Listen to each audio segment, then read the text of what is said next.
Welcome back to the channel. In today's video, I'm going to show you how to view saved passwords on Windows 10 and in Windows 11 in a simple way. So let's get started.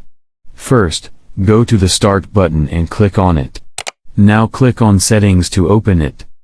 Once Settings opens, go to the search bar and type password. From the results, look for an option related to managing passwords, and click on Manage Network Passwords. This will open a new window called Credential Manager. In Credential Manager, you will see two options, Web Credentials and Windows Credentials. Web Credentials store passwords for websites, while Windows Credentials store passwords for apps, networks, and system logins. Now click on Windows Credentials. Here, you will see a list of saved accounts and credentials on your computer.